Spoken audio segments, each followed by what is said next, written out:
The Reprehensibles, Chapter 1. The sun brightened the gray lunar landscape over the Tycho crater and into the windows of Terrence Wilson's apartment in the sector station in Dome 35, the central administration building for the Lunar Aggregation for the Recovery of Composite Ore, aka the Lunar Aggregate Company. Another in a long series of quakes shook the sector station, waking the bushy-haired Wilson. He slowly opened his eyes, realizing what was occurring, and also was aware that the quakes were of short duration. Tensing his facial muscles, he rolled over in his bed next to his lover, Andrea Constantine, the hair on the powder blue sheets. The smooth-skinned woman turned over, partially opening her green eyes and smiling as she saw Wilson. "What time is it, Terrence?" she asked in her soft, slow-speaking voice. "Not yet 6, babe," he said, listening for the quake. The daughter of Darius Constantine, owner of the Lunar Aggregate Company. The quake stopped. They do seem to be getting longer, though. "Did you sleep well, babe?" asked Wilson as he pulled back the sheets and stretched his muscles by the side of the bed. She watched him tighten his brawny frame, and in his undershorts appeared like a fighter in training. He turned, revealing a well-formed chest. Andrea studied him up and down, finally looking into his light brown eyes. "When haven't I slept well with you?" she smiled as she sat up in bed, keeping her eyes on the self-assured Wilson. He seemed to know that she would answer his question that way as he began his morning exercise. Andrea, clad in a pink nightgown, stepped from the bed and pushed back her long black hair. "We have to be at the hangar before 8, he said as he started his push-ups. Andrea crawled back onto the bed, laying on her stomach as she looked down at the huffing Wilson. "Terrence, do you really have to go back to Earth again?" Wilson looked up at her as he continued his push-ups, his muscles rippling at the seams. "It's only 2 weeks, he said as he finished and sprang back to his feet and then began to run in place. "Besides, they might want me to accompany the Earth party." "That's not really necessary, and you know it," she said as she turned over. Wilson, gazing down at her, stopped his running and sat on the edge of the bed. Slowly, he stroked her hair and then her shoulders as he spoke. "Babe, things will be different when I come back, I'm sure of it." "Different?" She laughed as she sat up. "How can things be different?" "Married, babe," answered Wilson. "I would like nothing better, but I have to be realistic. My father hates you, Terrence." "I'll handle you, father," he said, kissing her on the forehead as he rose. "I'm 31 years old. It's about time I got married," he added as he walked over to a small kitchenette at the far side of the room. He took a clear container with green crystals from the cabinet and set it on the counter. "And just how are you going to handle Darius Constantine?" "I'd like to hear that," she chuckled. Wilson nixed the crystals in a cup and put it under the tap of boiling water. When it was finished, he shook up the cup to complete the concoction and turned toward Andrea. "Just let me take care of it, all right?" he said as he sipped on the drink. "You shouldn't drink that soup run," she scolded, referring to the dark olive liquid in the cup. The combination of wild stimulants with an unmistakable penetrating odor. "Besides, you know it makes me sick." "I've used it most of my life. Sorry, babe," he said as he guzzled down the soup. "Babe, I'm going to use the cleaner," he said as he set the cup on the counter and walked to the room to the left of the bed. The doors to the cleaning room closed. The room had toilet facilities with all the waste broken down chemically since the water was at a premium on the moon. Showers were non-existent and cleaning was accomplished by the use of magnetic fields.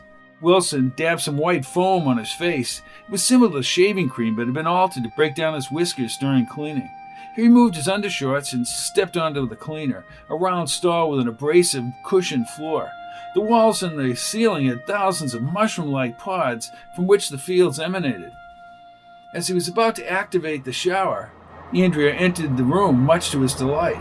Then he activated the massaging fields. "I have only one concern," she said, in the hum of the multicolored light. "What's that?" he asked.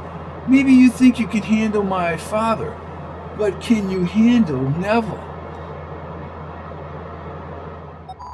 Andrea's brother, Neville Constantine, was 10 floors above them in his office, as he was every morning at that time. He had an unusual penchant for devoting himself fully to the interests of Lunar Aggregate Company. As director of lunar operations, he worked at least 12 hours a day. At the relatively young age of 33, he could sustain this rapid pace, and it would actually give a certain boost to his small physique. Like his older sister, he had rich, dark hair, short and styled with precise neatness several times a week. His eyes were as dark as deep space, with a crafty slyness under his heavy brows. Although he had a rather heavy beard, he used the cleaner twice a day, allowing him a prim physical appearance. Neville's clothes were only the most elegant fashions of the time. The fabric, like almost every material made by man, was of a special blending of carbon and a carbon-based and a zinc-based alloy and a combination of zambium fibers. Depending on the process of the zambium fibers, they could be harnessed into almost the strongest strength or be woven into fine cloth. His outer coat, called a Ralph's coat, was an extension of a conventional suit coat with a turtleneck that flared upward and brightened depending on the occasion. The turtleneck fitted up to the chin and tucked into a pair of lightly fitting, beltless pants, tapered into boots with a rather high instep. "I do not care for any more of your excuses, Stewart," he said to his aide. "I do not mind bringing workers up from Earth. It gives a direct way to realign their thinking away from Earth ways." "Well, they were attempting to voice concerns about the food they're getting," said Stewart as he tried to reason with him. "The day's work had already been completed. Letting workers discuss their problems on work time is unforgivable," he said as he stood right in front of the taller aide. "Maybe they prefer the garbage they're used to on Earth. Is that it?" "They're just used to certain things," objected Stewart as Neville's eyes ignited. "Oh, like millions of people per square kilometer, pipelines of decaying proto-mass mixes, and that wretched Supron. Do they realize they never had it so good up here?" "Apparently not," said Stewart. "At least listen to them, Neville. Give them some opportunity to voice their grievances." "Earth people must learn what's best for them, and they can only do that if we instruct them. Right now they are so crude and will remain in their habitual lifestyles unless they're told what to do. Believe me, Stewart, I know what I'm talking about. They're all reprehensible, Stewart." "Darius might deem it wise to talk to them," suggested Stewart. "You will not bring this episode to my father's attention. Father has more important things on his mind than Earth representatives swarming all over this sector." A loud beep similar to the paging system of an old-style hospital sounded as Neville finished his words. An almost human-like voice reverberated around the office. It may have been perceived as human, but in reality was a sophisticated form of artificial intelligence called a computer. The name spawned from computer in the subsequent advance to a more automated application. Computers were totally pervasive and essential to life both on the moon and on Earth. On each planet there was a central computer which was linked to almost every computer on the planet. Communications, in fact, mundane everyday functions were all interlocked within this computer system. "Mr. Constantine, Mr. Duval has arrived." "Very well, allow him to enter, computer," ordered Neville. "You have your instructions, Stewart. Keep those Earth people in line." "Yes, Neville," said Stewart as the doors to the office opened in a diagonal direction.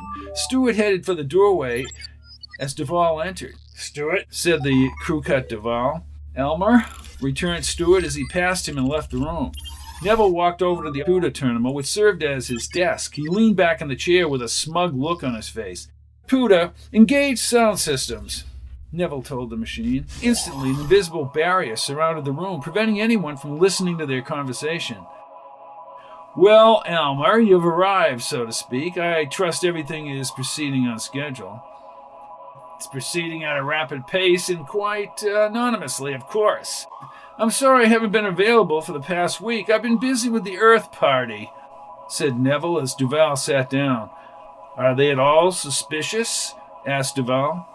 "No, not at all. As a matter of fact, the whole contingent leaves the hangar in less than 2 hours. They'll be gone and forgotten." "I suppose," said Duval with a devious grin, "you wish to know the latest figures?" Yes. How many offensive spacecrafts have we assembled since last week?" "Let's just say we'll reach par with the number on Earth ships within the next few weeks," said Duval, still grinning.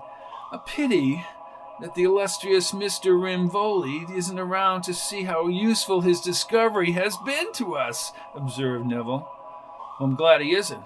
That massive heart attack—" Yes, his death leaves us free to operate," said Neville. Neville, may I speak freely? Off the record? Asked Duval. Proceed, said Neville, waving his hand through the air. Like you, I think control of Earth is a highly desirable goal, but I think you should be more aggressive. Just showing force won't scare Earth. Commander Vashon tells me that we could knock out all of Earth's defenses in a few hours. Ah, Vashon, if I listened to everything he said, everyone would be dead. Elmer, I don't want any more discussion of what you or Vashon think. I will go ahead with what I have already planned. I am the one you listen to, not Vashon, he said as the computer sounded. Yes, what is it? An impatient visitor demands to come inside, said the computer. I am involved in a conference, computer. Tell him. It is Rip Neely. Oh, said Neville as he arose. Send him in, Elmer. I'll be out to see you and Vashon later this afternoon. Well, I have to go out and check the cargo transport anyway, said Duval. Neville arose and put his hand on Duval's shoulder. Hang in there, Elmer. We'll have a full review of the entire program this afternoon, he said as the shabby Neely came through the opening doors. Mr. Constantine! Mr. Constantine! He yelled, disturbing Neville. Will you hang on 1 second, Rip? He said as he shook his head. I'll tell Vashon you're coming, said Duval as he left the room, the voices inside vanishing as he passed through the sound screen. All right, Rip, what is it? Asked Neville as the doors closed. Yes, said Neville, whose low tolerance for the ruddy Neely was surpassed only by his ability to get useful information. Oh, I think you'll like this one. You always said that. Will you just tell me what you found out? I haven't got all day. All day, yeah. Well, rumbled Neely. Well, your understudy. Wilson? Desmond spoke quickly. Is he with my sister again? Spent the night, said Neely as his eyes lit up. I've just about had it with their gallivanting, he exclaimed, taking a deep breath. If my father had any idea, he can't stand the sight of Wilson. A little prejudice there? A lot of prejudice there. He'd kill him, said Neely. Where are they now, Rip? In his apartment. Will I get extra benefits? Asked Neely, as benefits were the value of goods an individual could receive from the computers, an allowance according to work paid by the month. Yes. I shall instruct the computers to give you your extra amount. Now go and keep this to yourself. Computer, open the door for Mr. Neely. Maybe I should just tag along, said Neely as he followed Neville to the doors. You try my patience, shouted Neville as his whole body seemed to quiver with pent-up anger. Now get out! Yes, sir, he said, nodding his head as he scampered out ahead of Neville.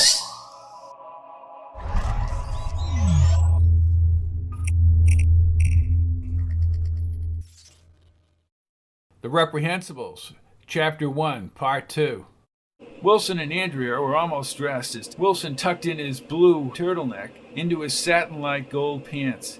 He was about to reach for his Ross coat. Yes, said Wilson. Mr. Neville Constantine. Neville entered the room like a runaway transit train across the lunar surface. Don't think I'm too concerned about you, Wilson, he said as his body assumed an upright position. What are you concerned about? Asked Wilson as his voice shook. Where is she? In the cleaner? Where is who? Asked the intimidated Wilson. I shall be brief. It's no secret that you've been sleeping with my sister for some time. I have told you I do not care what either of you do, but my father does, he said as he held Wilson's shoulder, the way that he held Duval's shoulder. I need you, Wilson. You have more experience than any lunar operation personnel or anyone I know. You are vital to me in the food production and other areas. So what are you saying? I am saying that either marry my sister or be totally discreet. Both of you were observed entering this apartment last evening. Oh, answered Wilson as he looked toward the floor. Now I suggest that you and Andrea arrive separately at the hangar, he said as Andrea opened the doors to the cleaning room Desmond looked to his right. "I take it you just heard what I told Wilson." "Yes, I heard," she answered, quite submissively to her younger brother. "Good. Wilson, you will come with me now," said Neville as he walked to the door. "Babe, I'll meet you on the 7th floor of the recreation room," said Wilson. "We haven't got all day, Wilson. Let's go," demanded Neville. Wilson kissed Andrea and marched from the apartment with Desmond. She watched them pass through the doorway and the diagonal doors closed behind them. Saddened by the episode, she wandered over to the long window. "Pewter, open the window panels." Panels neatly unfolded to the side, and the sun, slightly sharper than it appeared on Earth, was on the horizon. From the lunar surface's gray-colored rocks were a strewn layer of powdered dust in the scalloped-out Tycho crater. There was no wind, there was no rain, there was no weather at all here on the lunar surface. Why had humans come to this lifeless place anyway? The building, which Andrea stood in, was evidence of the fact. The sector station had a curiously constructed structure wall over 90 feet high. Covering the station was a clear layer of zambium fiber over the dome. The artificially created environment allowed people to live on the lunar surface as if they were on Earth. The protective dome tapered to an extending clearer tube around its base.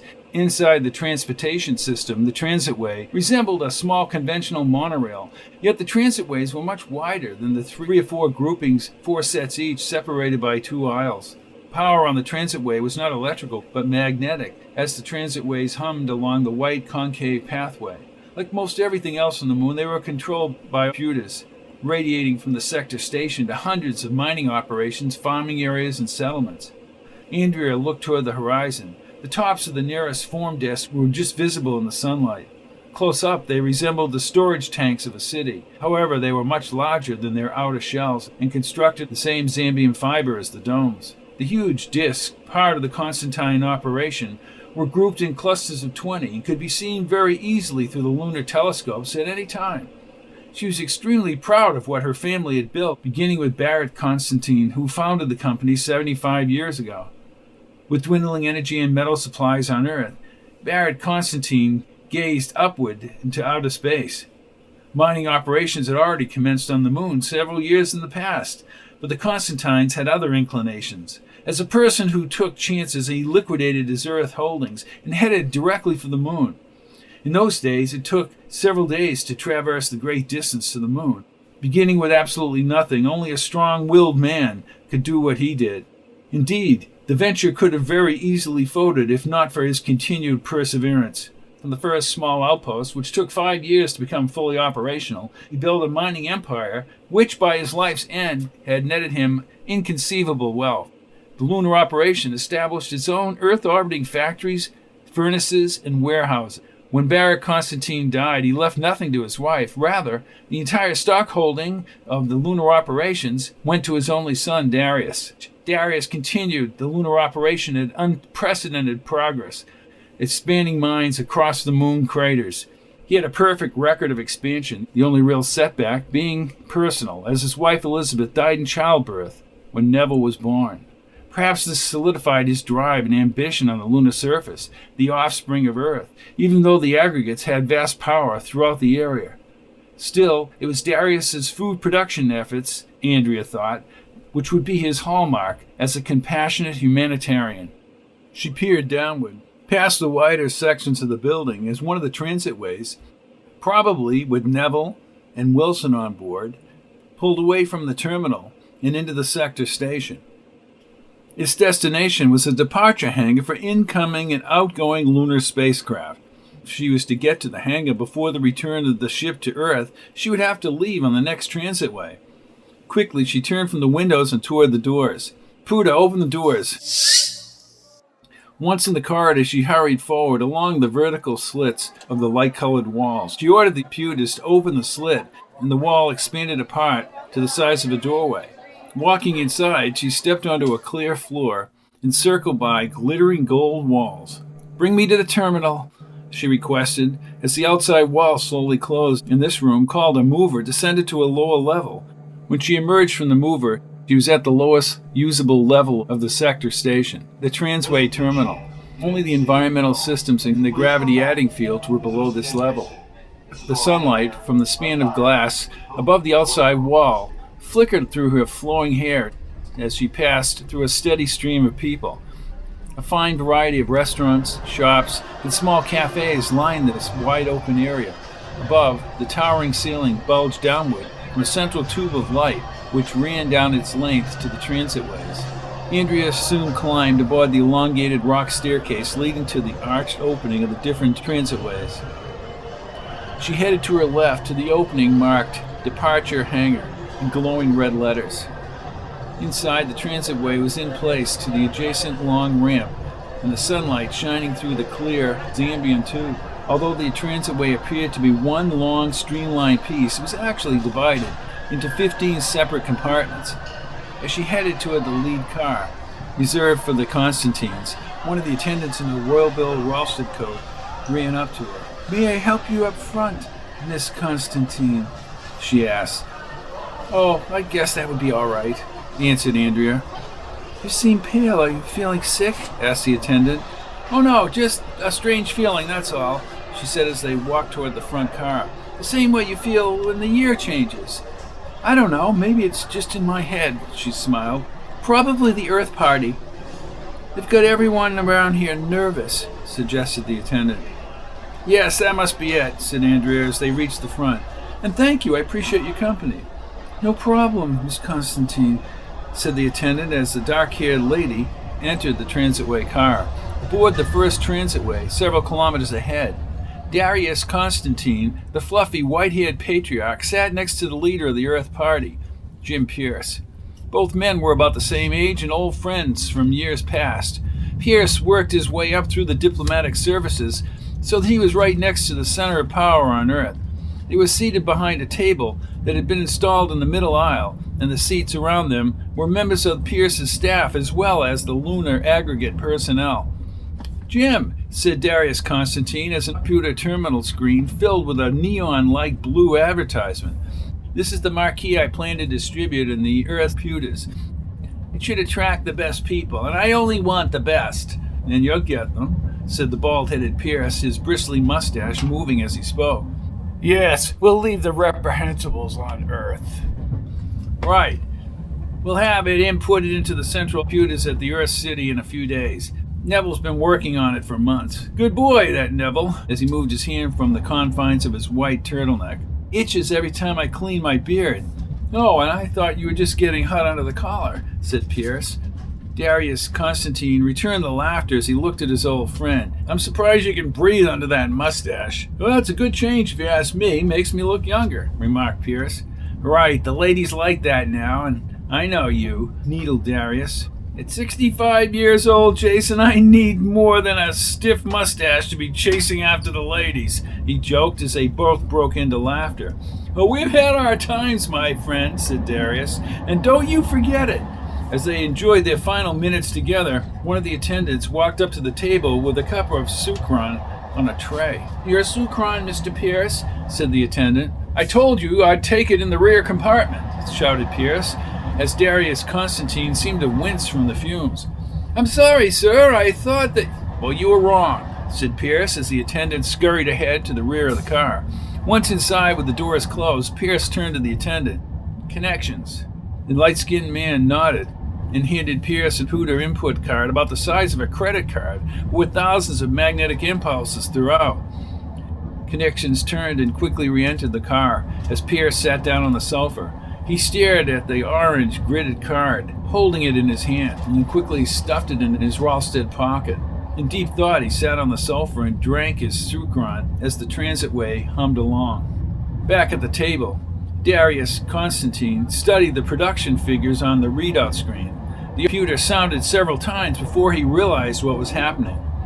"Yes." Mr. Duval calling from the departure hangar. "Very well," said Darius as he rose and walked to the very front of the moving car. He stood in front of a thin, wavy sheet of Zambian matrices called a telecom. It was the mainstay of communication and coordinated by the computers. Several seconds later, the three-dimensional image of Elma Duval appeared to be standing directly in front of him. "Yes, Mr. Duval, what can I do for you?" A slight problem, Mr. Constantine.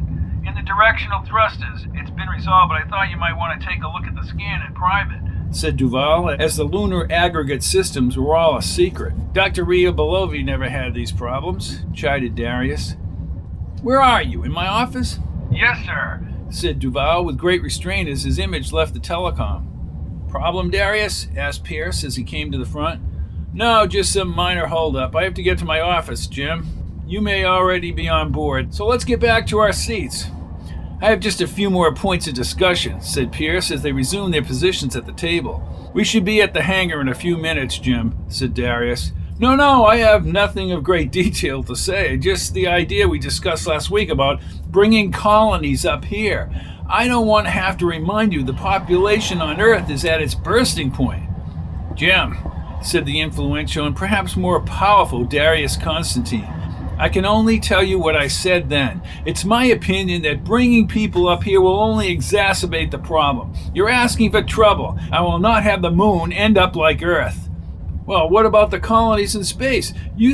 I said I will support such an effort, but with a strict limitation on the population of those colonies. You can feel free to talk to my son Merriweather, he said, referring to his eldest son. He's an expert on artificial environments in space. And when you get to the silo station, just tell him we talked about it. I will. We need all the help we can get, said Pierce. Right. You'll be there in 6 hours, added Darius. 6 hours, laughed Pierce, as the transitway slowed. Remember when it took us all that time to get up here to the moon? But you had time to think, maintained Darius. Now, Pruders are telling you to get the hell off the ship, and it seems like you just left home. And speaking of getting off, said Pierce as he leaned toward the window. Dwarfing the transitway was the blue-grilled departure hangar in the sunlight. Across the front, 7 stories high for all to see, was the name Lunar Aggregate Corp. In thick blue letters across the sides of each block-like hangar were 4 separate warehouses where the raw materials were temporarily stored before they were shipped to Earth. However, the most striking feature of the complex was the departure ramp, leading directly out of the rear side of the hangar. It was from this ramp that the fast-traveling ships were shot into space using the propulsion systems developed by Dr. Rimvioli. All this, of course, under the usual protective dome. Every time I see it, I'm still impressed, Darius, said Pierce as the transitway stopped by the ramps to the hangar. Both men stood and walked out of the transitway ahead of the others. They walked along the outside of the transitway basin until they came to the ramps. One led over the basin to the upper levels of the hangar, and the other curved beneath it to the inside of the hangar itself. Jim, old friend, this is where we say goodbye, said Darius as the 2 men embraced. I want to say I've had a productive 2 weeks, Darius, as well as a pleasurable 2 weeks. I almost hate to go back, as he shook Darius's hand. Thank you, Jim. I always try to be as accommodating as I can to an old friend like you. Take care, Darius, said Pierce as the elder Constantine headed up the overhead ramp.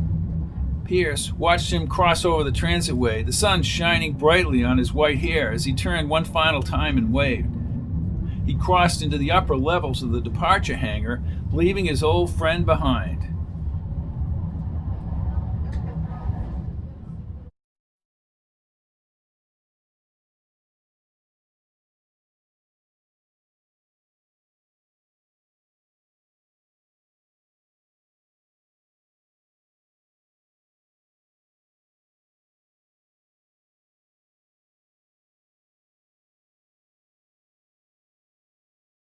The Reprehensibles, Chapter 2. Pierce led the Earth party under the transitway basin to the departure hangar. Its interior was awe-inspiring in dimension, and they bobbed their heads as they viewed the complex. Above the tunnel under the transitway basin was the Command Flight Center, a small room on the second level, open toward the hangar. Large warehouse extensions capped the flight center, leading up to the 7th level of the aggregate offices. They walked directly into the hangar as Pierce pointed ahead. There's our ticket home, he said loudly.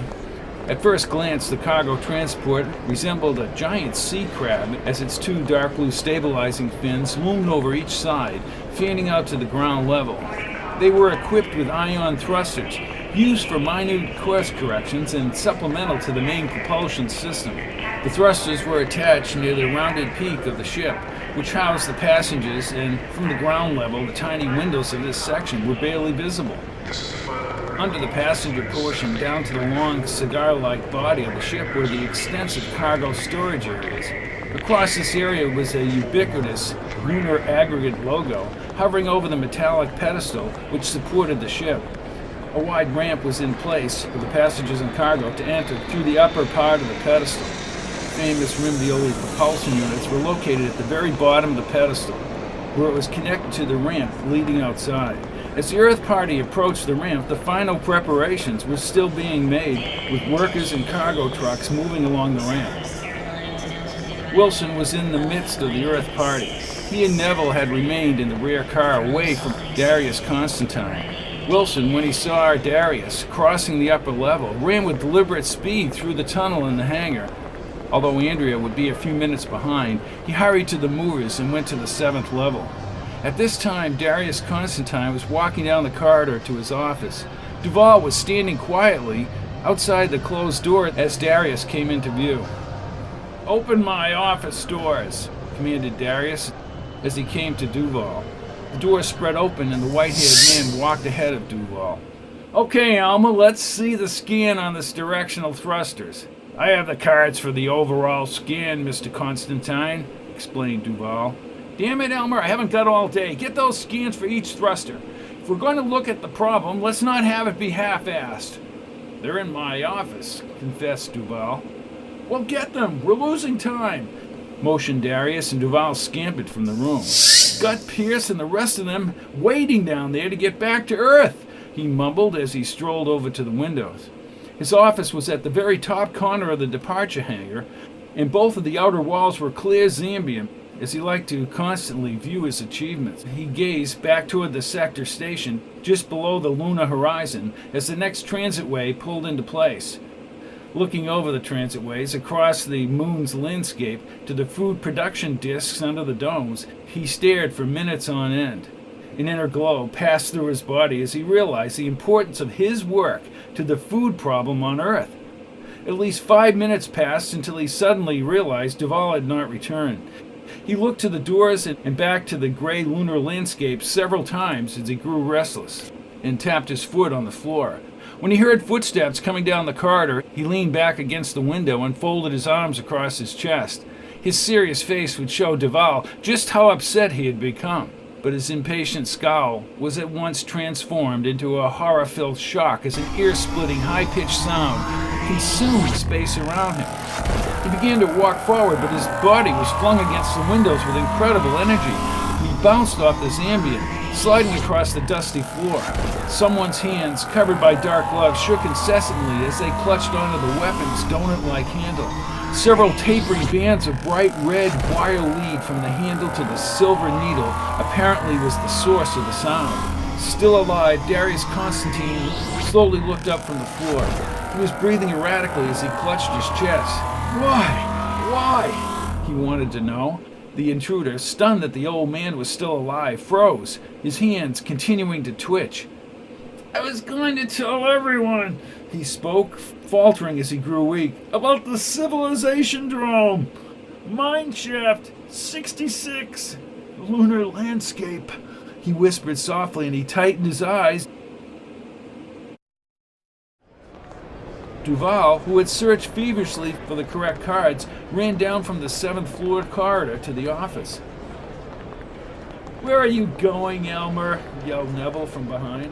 "Your father is going to be raging if I don't get these cards back inside." Both men seemed agitated. "Then hurry," said Desmond as he passed him. "That ship leaves the moon in 10 minutes. "The doors are closed," said Duval. "He must have left."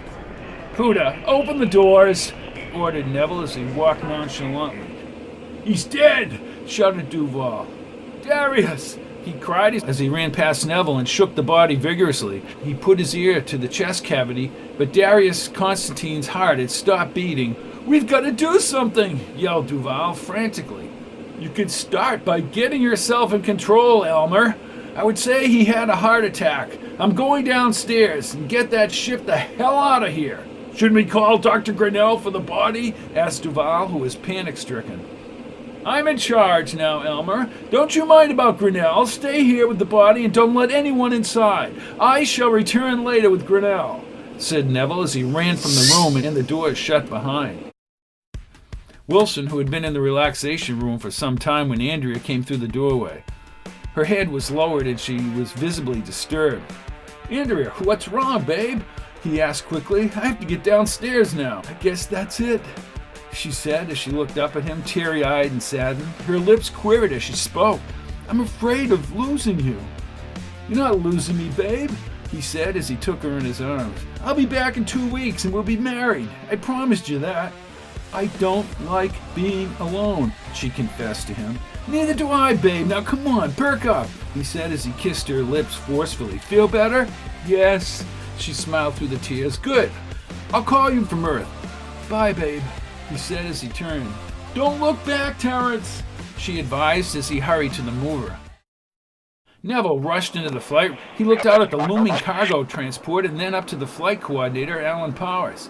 Alan, start the flight sequence. I can't do that, Neville, he huffed. There are still 5 people who haven't boarded. Neville grinded his teeth together as 4 of the passengers began to walk up the rampway. He looked back at Powers with an insistent stare.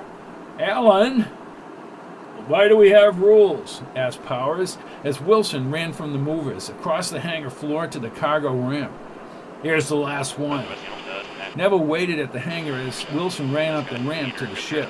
The ramps were pulled back and the opening sealed shut. The final flight sequence commenced, well before the scheduled launch, with just enough time for the final stragglers to be seated in the upper section. Wilson was the last one into the passenger section, which looked more like a relaxation lounge. Low-back, padded chairs were scattered about the circular room.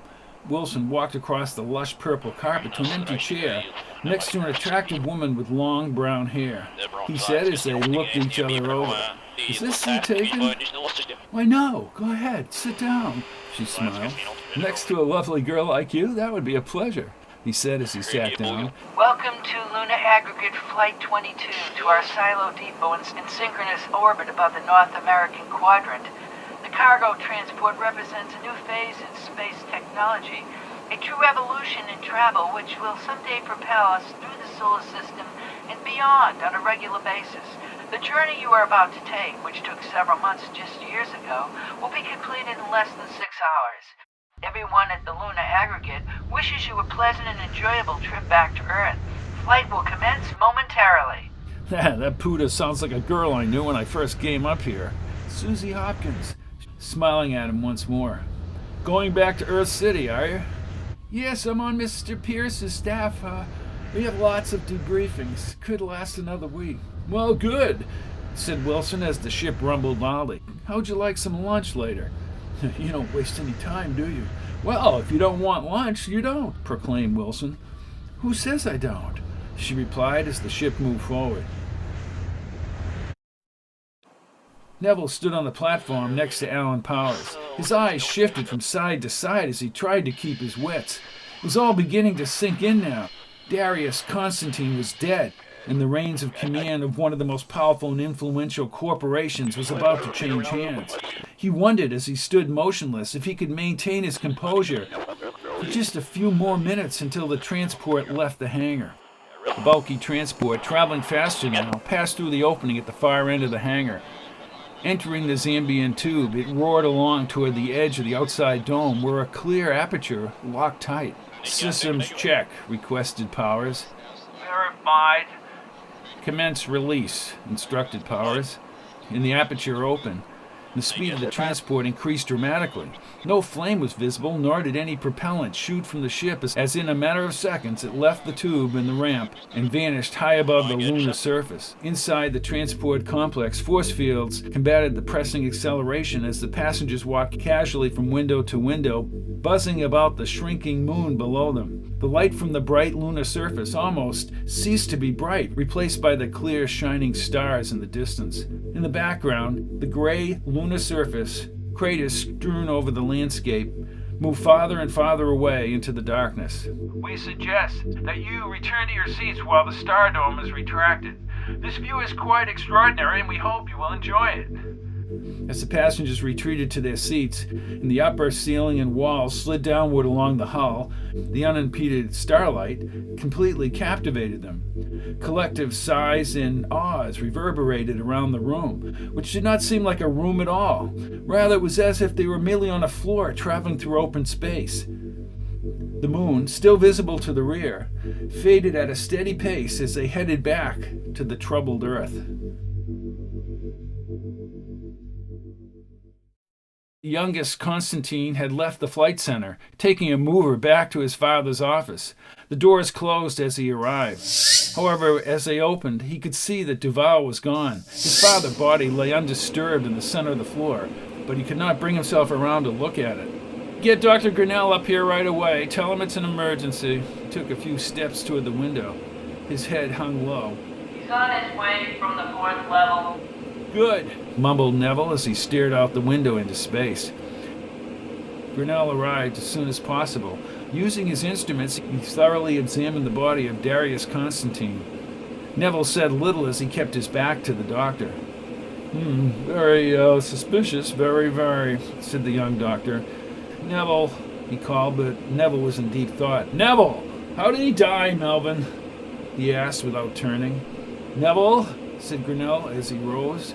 "Darius was murdered." "Murdered?" cried Neville as he spun around and faced the doctor. He squinted and seemed to wind up like a toy soldier. "I find that quite out of the question, Doctor," he said as he looked at the body. "I tell you he was murdered," argued Grinnell. "I see no bruises, no marks, no missile impact," shouted Neville as he pointed down at the body. "It was most unconventional, but not unheard of," said Grinnell.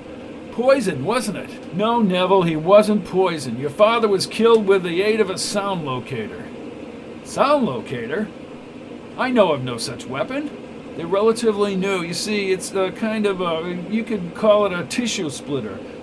His heart, his lungs, surrounding tissues were literally ripped apart. I'm surprised you never heard of it. It's been around for a few years," he said as Neville's face grew worrisome.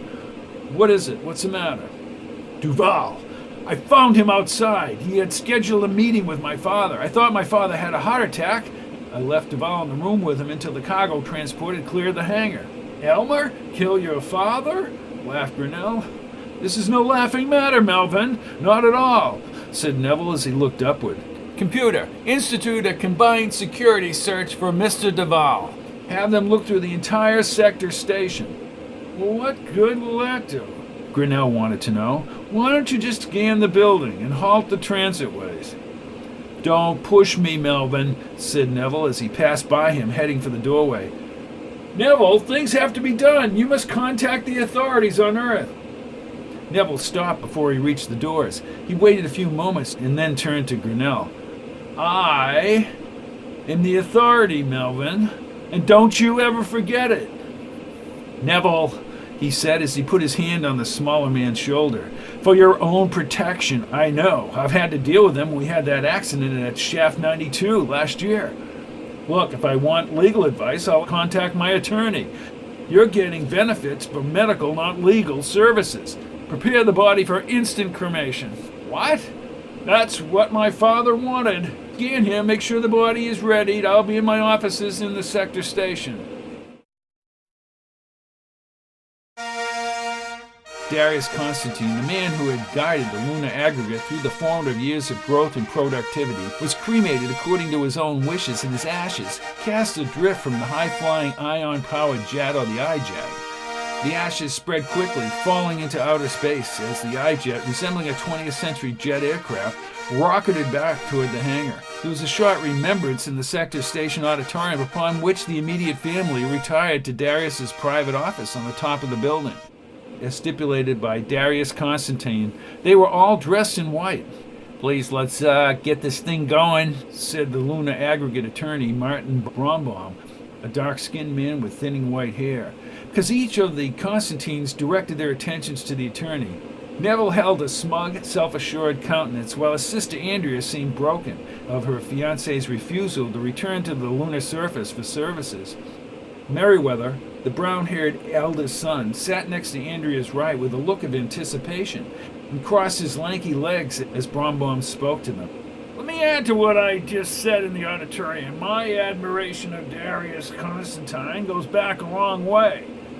Admiration not only for his business affairs, but he was a superb judge of market conditions, but for his attributes as a man. Those farms, he said, pointing to the food production discs on the distant lunar surface. Those farms stretching across the lunar landscape are the true living examples of the compassion and concern that Darius Constantine had for human beings. Neville moved his lips around in a circle and then crossed his arms as if he were a man totally bored with his father's eulogy. Taking a loss on benefit margins for his mining operations to invest in what he called a complete misapprehension of business direction.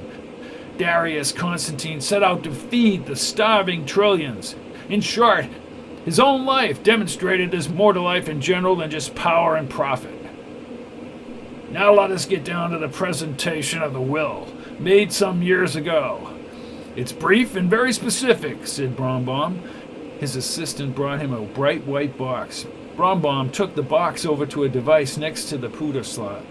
As power of attorney for Darius Constantine, I opened the box, sealed since the scanning 8 years ago. Box popped open. Brombaum reached inside and pulled out a highly reflected sphere, about 5 centimeters in diameter, and he raised it in his hand.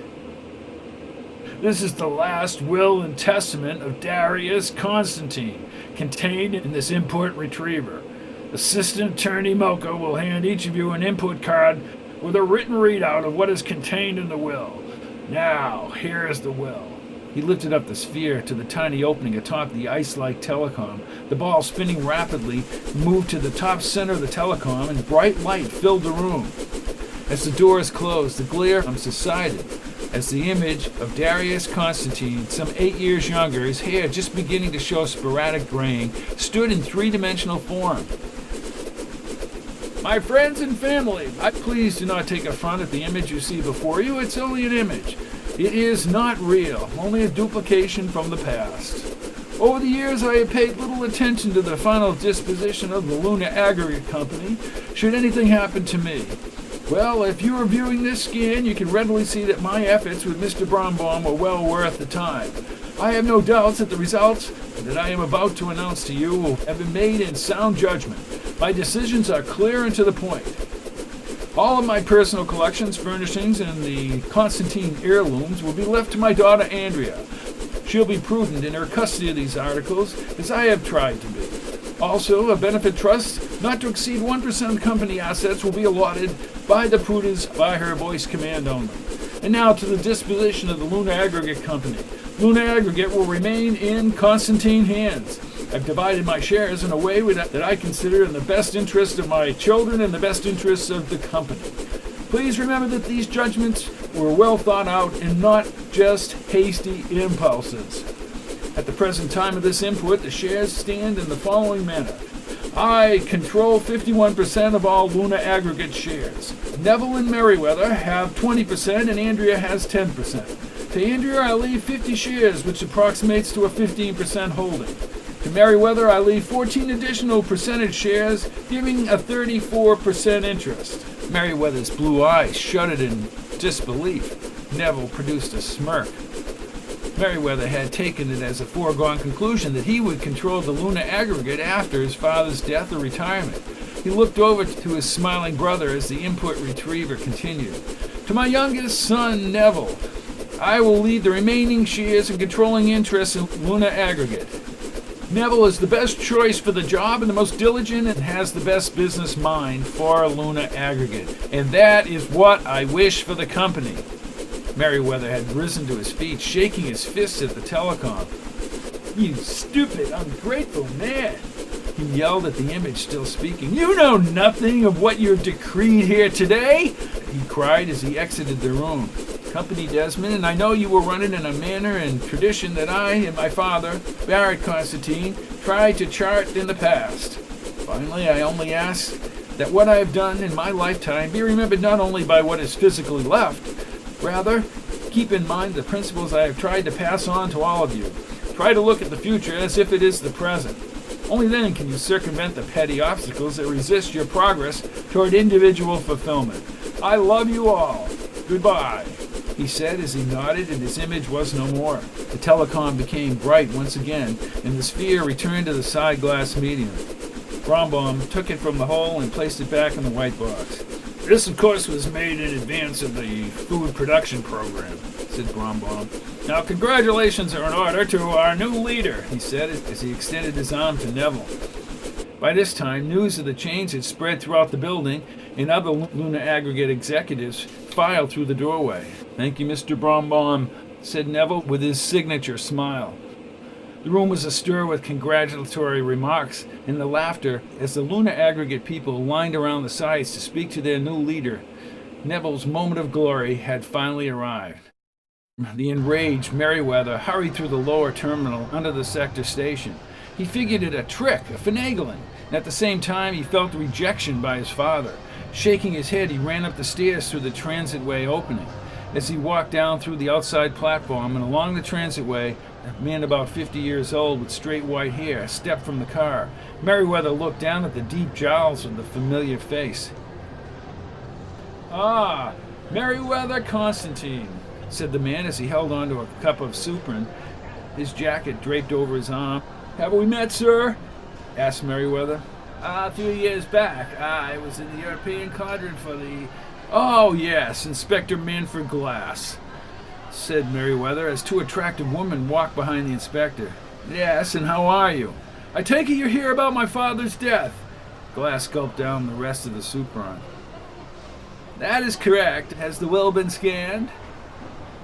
It certainly has, but not to my advantage. My brother Neville has controlling interests, said Merryweather, as Glass raised his bushy brows. Oh? They're still upstairs. I have to catch the transport. No sense hanging around here. Yes, of course. Let's take care, said the perplexed Glass as the two woman assistants emerged from the car. Unexpected, Manfred? Indeed it was, Holly, but that's not our concern at the moment. I want to find this character Duval and check out his story. I have reports coming all over the place. Earth City wants this thing neatly wrapped up. That reminds me, Manfred. And what is that, Nanette? Glass walked ahead toward the terminal. The other man who is unaccounted for. Oh, yes, Wilson. Yes, it might be a good idea to get him up here, she suggested. Maybe, not yet. Let's get to first things first.